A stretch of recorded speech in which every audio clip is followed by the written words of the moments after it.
All right, so let's get right to it. The way I like to start, just throwing out the raw opinions on what we feel. The way how I study the lesson is the first thing I do is I read today's passage, which is Matthew 25:31 through 46. If you haven't had a chance to read that, I suggest that you go ahead and take a look at that. Read first, oh snap, read first Matthew 20. Give me 1 second here. Let me just try to draw something here. Try to read Matthew. Oh snap, that was horrible. What the heck? Can I erase that? Yeah, that was that was trash. Matthew 25 to 31. So Matthew 25 and 31. If you haven't really read it, it talks about the sheep and the goats, right? So 31 says, "When the Son of Man comes in his glory and all angels are with him, he will sit in his throne, glorious throne, and all the nations will be gathered before him, and he will separate the people one from another as a shepherd separates the sheep from the goats. He will put the sheep on the right and the goats to his left." Obviously, if you want to read further on 34, 35, 36, I encourage you to read that. I already had a chance to read it myself. So make sure to read that to give you better context of what the author is going to talk about right now. We're going to start pressing societal issues, then inscribe, right? I don't really do this. Inscribe, and then ingest, rebellion versus Christian conviction, back to the basics. I'm going back to basics. We're going to go to, I do recommend you to read each and every one of these passages. It gives you other talking points as well. So if you have a chance, read these as well.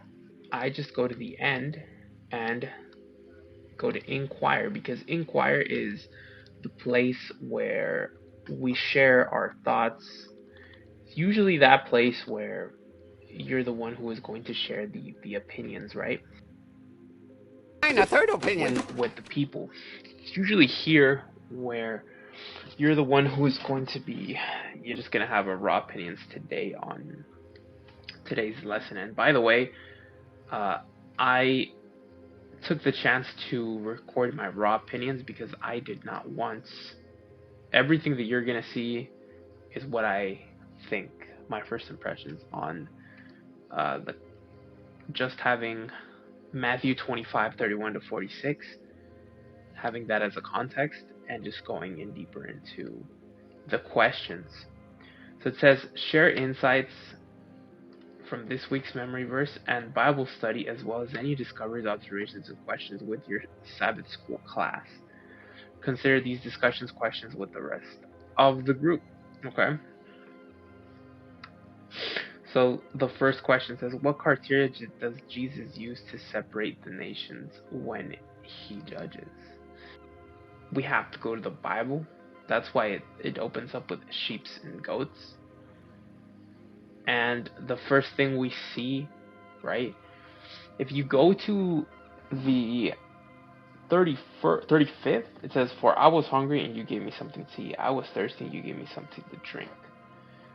Right, and then you just go forward. "I needed clothes and you clothed me. I was sick and you looked after me. I was in prison and you came to visit me." And then it says, right, in the 34, 38, it says, "Whatever you did for one of the least of these brothers and sisters of mine, you did it for me." The first thoughts that I have over reading it, my answer, I find it in the 40th. The first thing that comes to mind is doing positive things for the less fortunate. And you might ask yourself, what are these positive things? Uh, Feeding someone, giving someone water. It says hungry, thirst, if you invite a stranger in your house, clothes. So what I see is being being a philanthropist to the least fortunate, least fortunate to you. That would be my answer here. What criteria does Jesus use to separate the nations when he judges? That would be my guess, separating the philanthropist to the less fortunate. But then you would say, well, and then what would you say with those people who just do it to get a kick out of it, or to get a tax deduction, or to look good on social media? Well, the answer might suck, but I would say don't worry about it. Don't worry about it. Uh, and the reason for it was,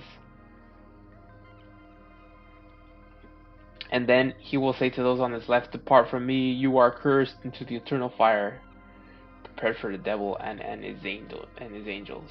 Right? And then if you keep moving, if you keep reading, oh, what the heck? 45, my bad. You did nothing. You know, you did nothing. Go away. Right? I'm reading in the NIV version, so I'm pretty sure the Lord knows who did it, who does it with a clear intention. I'm pretty sure there's multiple anonymous heroes who are out there being philanthropists, and no one's really appreciating them. You know, would Mr. Beast be one of these philanthropist people? I mean, you and I don't know.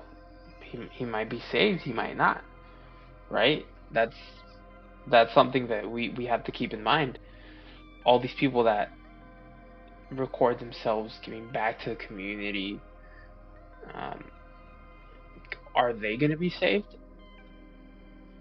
I sure hope so. I really sure hope so. But that's the criteria that, from reading this, that's what comes to my mind, is being a philanthropist to the less fortunate than you. So moving on to the next one, what do we learn about Jesus' character from him identifying himself so closely with the lowest people of society? I think one of the things that identifies him is that he looks out for people who you wouldn't even look out for. He looks out for people who just maybe don't really bring value. Why would he bring value? The first thing that comes to my mind, maybe you help a homeless guy off the street. You know, you get him a haircut, you give him a job, he becomes rich, then you become poor, and then he helps you. Who? I mean, I'm just making the story up, but I'm pretty sure it can happen, right? So, what are the characteristics that we learn that Jesus finds worth in things that maybe we don't find worthful? We find worthless. You know, the lowest people of society.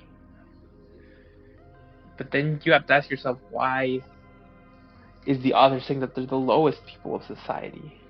What does that mean? Does that mean uh, people on the streets? Does that mean criminals? You know, as a debt collector myself, I don't know if I would be one of the lowest people in society.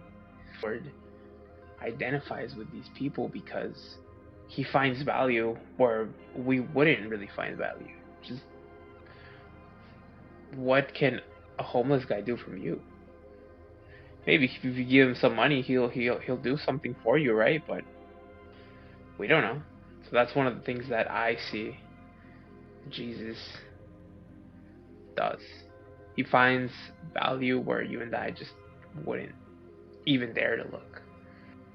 What are some things that cause us to be distant from the very people we are called to minister to?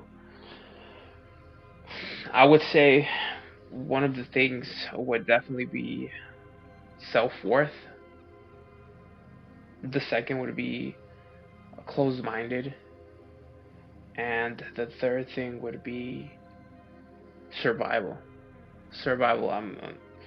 So the first thing,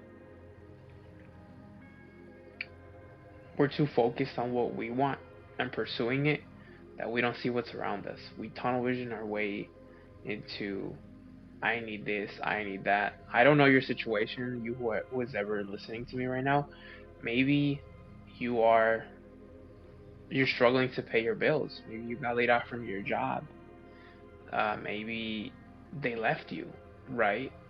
And it's hard to give out something that you just don't have. It's hard being kind to people when people haven't really been kind to you. I don't know your situation. Or maybe you just got promoted, right? So now you're trying to climb another echelon in whatever industry you're in. Maybe that's the reason why you're distant, because you're tunneling vision into your success. Or if everything's going negatively in your life, maybe you are down spiraling. And it's hard to see other people. It's hard to see the people you're supposed to minister when your own life is falling down. And so with that said, it can be both ways. You can be distant because you're succeeded in life, you want to get to the next level, you're focused on yourself, you don't want to slip. Or in the downside, you're losing everything, you're losing hope, and the only thing that you do is wanting to survive, wanting to stay afloat. So you can't really see your 360 vision is just not there because you are too busy looking for yourself. I believe that's one of the things, or two of the things, that block you, put this massive wall in front of you that doesn't let you move forward. I believe that's the reason why. So moving forward, how can we navigate around the challenges that might prevent us from ministering to the needy? So with this said, and I really hate to say this because I'm not too fond of the church body in itself, but it's something that I've had to struggle with because church is the one who is going to prevent us from being tunnel vision, from being blocked. If you go to church, you have that Saturday to talk to different people. And I'm not saying be friends with everyone. But when you are in a community and you see that there's people that are less fortunate from you, that opens your eyes. Maybe it might give you a little ego boost to say, okay, well, at least I'm not less than that other person. But you see that there's people that are struggling more than you. And then I sure hope this opens your mind and say, oh shoot, maybe I need to help people. How?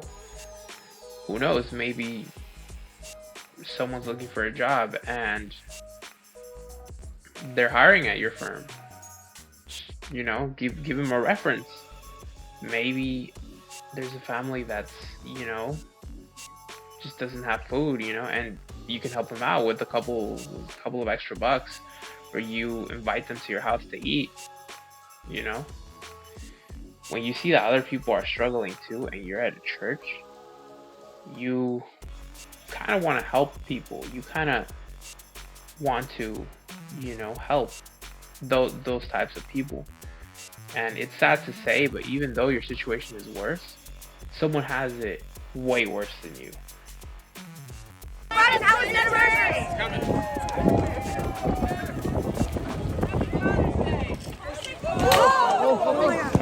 Sad situation, but it happens. So in the church environment, helps you navigate the challenges, because those walls that set you up, they crash down. Because I really hope that when you're in church, you're not really thinking about your job. I try to disconnect. I try to distance myself from all thoughts of work. When I'm in church, I'm just there. I'm present. I really hope you do the same, because that's not a day where that load should be on you. That's the ideal way to enjoy Saturday. Leaving all of your thoughts, leaving everything in the hands and in the feet of Christ. Oh, give me 1 second, this thing. So how can we navigate around the challenges that might prevent us from ministering to the needy? We can navigate them by being part of the community, being part of your church, seeing who needs help.